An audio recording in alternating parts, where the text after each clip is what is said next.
আজকে আপনাদের এই যে নাগরিক মিছিল, সেই মিছিল সম্পর্কে কি বলবেন? আমরা দীর্ঘ 2 দিন ধরে কিন্তু লড়াই দেখছি, কি বলবেন? আমরা আজ যে লড়াইটা দীর্ঘ 20 দিন ধরে চলছে, সেই লড়াইটাকে আরও সামনে এগিয়ে নিয়ে যেতে হবে। কারণ এই লড়াইয়ের মাঝখান দিয়ে ক্ষমতা ভোগী যারা রয়েছে আর ক্ষমতা যারা কাটতে চাইছে, তাদের একটা সংকীর্ণ রাজনীতি তারা হাইজ্যাক করতে চাইছে।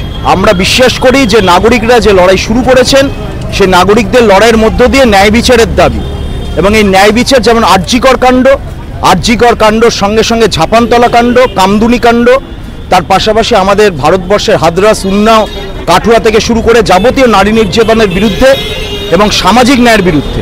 এবং আজকে যেহেতু বিদ্রোহী কবি নজরুল ইসলামের প্রয়াণ দিবস, সেই প্রয়াণ দিবসে বিদ্রোহী কবিকে আমরা স্মরণ করছি নাগরিক দ্রোহের মাধ্যমে। এবং কলকাতায় এরকম আজকে বহু নাগরিক উদ্যোগে বহু রাস্তায় নামা হচ্ছে। আমরা চাই আরও বেশি বেশি করে সারা বাংলায় নাগরিকরা নামুন। একসময় বাংলা সারা ভারতবর্ষের স্বাধীনতা আন্দোলনের পথ দেখিয়েছিলেন, আজও এই নাগরিক আন্দোলন সারা ভারতবর্ষকে পথ দেখাক। সারা ভারতবর্ষের যে নারী নির্যাতন, সামাজিক অন্যায়, সামাজিক বৈষম্য, তার বিরুদ্ধে বাংলা পথ দেখাক আরও বেশি বেশি করে থেকে।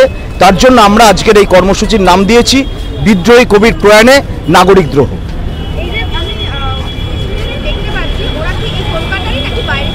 কলকাতা থেকেও যেমন এসছেন, কলকাতার বাইরে থেকেও এসছেন, সন্দেশখালীর কিছু মহিলা এসছেন। তারা লড়াই করেন প্রতিদিন, তাদের জীবন জীবিকার সমস্যা, নারী নির্যাতনের সমস্যা, তারাও আজকে আরজি করেন মানুষের পাশে দাঁড়িয়েছেন।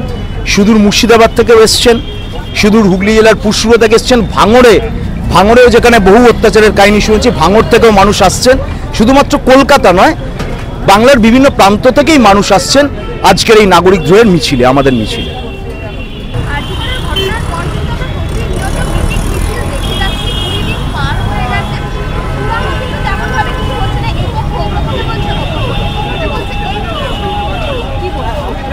দেখুন, আরজি করের যে ঘটনা, সেই ঘটনা একটা মর্মান্তিক, একটা নারকীয় ঘটনা। এবং ঘটনার প্রথম দিন থেকে আমরা একটা জিনিস লক্ষ্য করেছিলাম যে ঘটনায় যারা প্রকৃত দোষী, সেই দোষীদেরকে শাস্তি দেবার পরিবর্তে এই রাষ্ট্র ব্যবস্থা, শাসন ব্যবস্থা কোথাও না এই প্রকৃত দোষীকে আড়াল করবার একটা চেষ্টা এবং চক্রান্ত চলছে। প্রশ্নগুলো এসেছিল এই জন্যই, একদম 9 তারিখ সকালবেলায় যখন এই বিদগ্ধ অবস্থায় যখন এই দেহটা পড়েছিল, যেটাকে দেখে প্রাথমিক অবস্থায় পুলিশ যেটাকে আত্মহত্যা বলে চালাবার চেষ্টা করেছিল, এবং পরিবারকেও সেই আত্মহত্যা বলে প্রাথমিক যে খবরটা দেওয়া হয়েছিল। কিন্তু আসলে সেখান থেকে প্রশ্ন যে কেন প্রশাসন এত আত্মহত্যা বলে চালাবার ক্ষেত্রে এত সক্রিয় হয়ে উঠেছিল? কোনো কি বড় মাথা, তাকে কি আড়াল করবার একটা চেষ্টা হচ্ছে? এবং পরবর্তীকালে আমাদের এই বাংলার যে চিরাচরিত ঘটনা, সেই বাংলার সাধারণ মানুষ, বাংলার যে জনগণ যে জনজাগরণ তৈরি হয়েছিল, বাংলার একদম সাধারণ মানুষ জাতি ধর্ম নির্বিশেষে, দলমত নির্বিশেষে তারা রাস্তায় নেমে স্লোগান তুলতে শুরু করেছিল যে উই ওয়ান্ট জাস্টিস। তারা আরজি করের বিচার চায়, তিলোত্তমার বিচার চাই বলে তারা রাস্তায় এসে হাজির হয়েছিল। এবং সম্মিলিতভাবে সেই প্রতিবাদ এখনো পর্যন্ত চলছে। দুর্ভাগ্যের হলেও সত্যি কথা যে দিনগুলো পেরিয়ে যাচ্ছে, এখনো তিলোত্তমার যে বিচার পাবে, এই বিচার পাওয়ার ক্ষেত্রে যে পদক্ষেপগুলো, সেই পদক্ষেপগুলো না সিবিআইয়ের ক্ষেত্রে, না পশ্চিমবঙ্গের পুলিশ প্রশাসনের ক্ষেত্রে, কলকাতা পুলিশের ক্ষেত্রে কোনো রকম যে পদক্ষেপ, সেই পদক্ষেপ আমরা দেখতে পাচ্ছি না। এই বাংলা জানে, বাংলার মানুষ জানে যে কিভাবে দাবি আদায়ের লড়াইকে সংগঠিত করতে হয়। সেই দাবি আদায়ের লড়াইকে সংগঠিত করবার যে রূপ, সেই রূপ দেবার জন্য বিভিন্ন স্তরে মানুষ যেভাবে পারছে যেমন প্রতিবাদ করছে। আজকে এখানে নাগরিক সমাজের বিভিন্ন অংশের মানুষ এখানে সম্মিলিত হয়ে তারাও এই প্রতিবাদে সামিল হয়েছে, এবং এই প্রতিবাদের লড়াইয়ের প্রতিরোধ এমন একটা জায়গায় গিয়ে পৌঁছাবে যখন আমরা বারবার দেখতে পেয়েছি যে কামদুনি থেকে হাতরাস থেকে শুরু করে উনাও থেকে পার্ক স্ট্রিট আজকে রাজ্যিকর হতে পারে।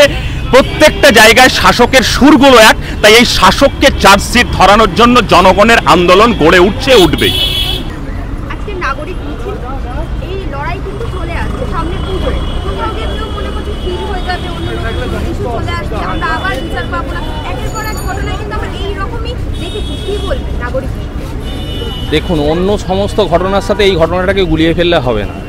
আজকে গোটা রাজ্য জুড়ে যেভাবে সাধারণ মানুষ রাস্তায় নেমেছে, গোটা দেশের মানুষ রাস্তায় নেমেছে, এমনকি বিশ্বের নানা প্রান্তে প্রতিবাদ ছড়িয়ে পড়েছে।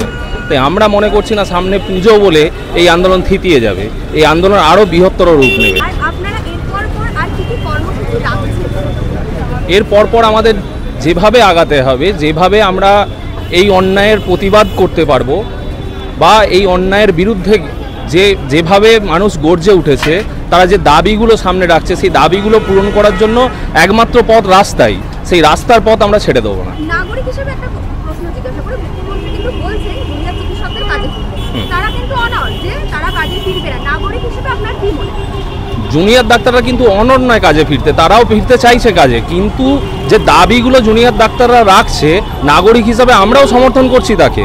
কারণ আজকে একটা ডাক্তার সেখানে তার প্রাণ গেছে, সেখানে একটা সাধারণ মানুষও থাকতে পারতো, আমাদের মতো সাধারণ মানুষও সেখানে একই ঘটনার সম্মুখীন হতে পারতো।